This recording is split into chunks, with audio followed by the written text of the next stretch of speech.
धरती हमारी एकमात्र आश्रय है, जिस पर हमारा जन्म हुआ, जिस पर हमने जीवन को सींचा, संवारा और सजाया है।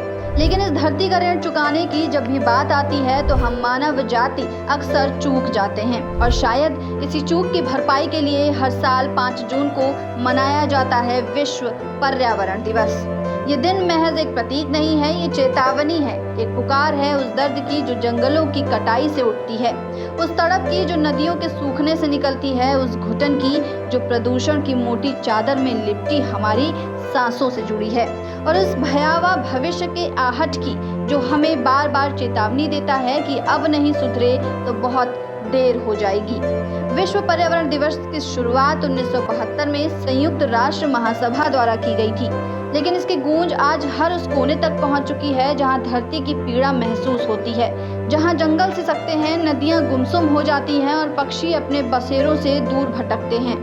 ये दिन एक आंदोलन है, एक भावना है और सबसे बढ़कर एक संकल्प है प्रकृति को बचाने का, उसे सहेजने का और उसे फिर से मुस्कुराने का।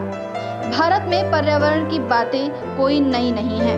ऋग्वेद से लेकर बुद्ध के उपदेशों तक और गांधी जी के ग्राम स्वराज तक हर जगह प्रकृति को देवता की तरह पूजा गया है। वृक्षों को माता माना गया है, नदियों को देवी और धरती को माँ बताया गया है। लेकिन आज आधुनिकता की अंधी दौड़ में हमने उसी माँ को घायल कर दिया है।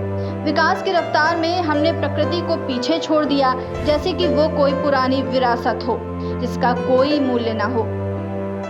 विश्व पर्यावरण दिवस सिर्फ पेड़ लगाने या पोस्टर बनाने का दिन नहीं है। ये वो दिन है जब हमें अपनी आत्मा से पूछना चाहिए कि क्या हम वाकई इस धरती के प्रति अपने दायित्व को निभा रहे हैं। क्या हम अपने बच्चों को एक सांस लेने लायक दुनिया छोड़ पाएंगे? क्या हमारे शहर, गांव, खेत और जंगल उस संतुलन में हैं जो जीवन को संपूर्ण बनाता है? आज जब हम बात करते हैं जलवायु परिवर्तन की, तो ये कोई किताबों की कल्पना नहीं बल्कि आंखों देखी सच्चाई है। ग्लेशियर पिघल रहे हैं, समुद्रों का जलस्तर बढ़ रहा है, जंगलों में आग लग रही है और जैव विविधता के स्तंभ एक एक करके ढहते जा रहे हैं। लेकिन ये विनाश किसी प्रकृति नियम का हिस्सा नहीं है, ये उस मनुष्य की लापरवाही का नतीजा है जिसने प्रकृति को शोषण की वस्तु समझ लिया है। हर साल विश्व पर्यावरण दिवस की एक थीम होती है। ये थीम महज शब्दों का समूह नहीं बल्कि दिशा दिखाने वाली मशाल है। कभी ये थीम होती है बीट प्लास्टिक पॉल्यूशन, तो कभी रिस्टोरिंग इकोसिस्टम, और हर बार ये हमें एक नई राह दिखाने का प्रयास करती है कि हम फिर से प्रकृति के साथ तालमेल कैसे बना सकते हैं। आज ज़रूरत है ऐसे नीतियों की जो विकास और संरक्षण के बीच संतुलन बना सके। सरकारें, कंपनियां, किसान, छात्र, शिक्षक, हर कोई इस यात्रा का सहयात्री बने।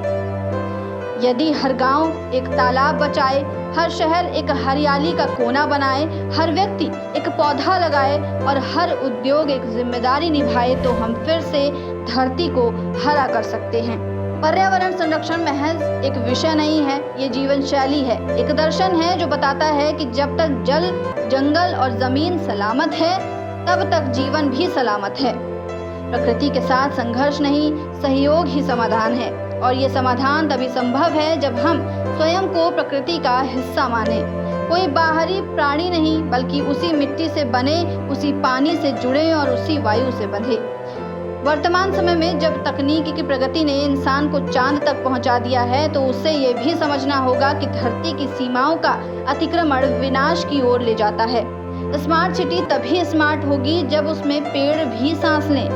क्लीन एनर्जी तभी प्रभावी होगी जब उसके पीछे हमारी सोच भी क्लीन हो, और टिकाऊ विकास तभी साकार होगा जब हम टिकाऊ जीवन शैली अपनाएं, यानी सीमित संसाधनों का विवेकपूर्ण उपयोग हो। लेकिन प्रश्न ये है कि इस परिवर्तन की शुरुआत कहाँ से होगी? उत्तर बहुत सरल है, स्वयं से। जब हम अपने घरों में बिजली बचाते हैं, प्लास्टिक का उपयोग बंद करते हैं, पानी को व्यर्थ बहाने से रोकते हैं, तब हम छोटे छोटे लेकिन प्रभावी कदम उठाते हैं, और यही छोटे कदम मिलकर एक बड़ा परिवर्तन बनता है। आज की पीढ़ी को पर्यावरण के प्रति सजग बनाना अनिवार्य है। शिक्षा संस्थानों में केवल पाठ्यक्रम या किसी पुस्तक के रूप में नहीं, बल्कि व्यवहार में भी पर्यावरण संरक्षण की भावना होनी चाहिए। बच्चों को यह सिखाया जाए कि एक बीज बोना केवल बागवानी नहीं बल्कि भविष्य की नींव डालना है, और जब ये समझ गहराई से उनके मन में बैठ जाएगी तो वे ही उसी हरित क्रांति के वाहक बनेंगे जिसकी आज हमें सबसे ज़्यादा आवश्यकता है। विश्व पर्यावरण दिवस पर हमें ये भी याद रखना चाहिए कि पर्यावरण का संकट केवल पेड़ों और जानवरों का संकट नहीं है, ये हमारा भी संकट है। ये स्वास्थ्य का संकट है, खाद्य सुरक्षा का संकट है और सबसे बढ़कर अस्तित्व का संकट है। इसलिए यदि हम चाहें कि हमारा आने वाला कल सुरक्षित हो तो हमें आज ही अपनी सोच और कर्म को बदलना होगा। ऐसी तमाम अपडेट्स के लिए बने रहिए दस्तक न्यूज़ 24 के साथ।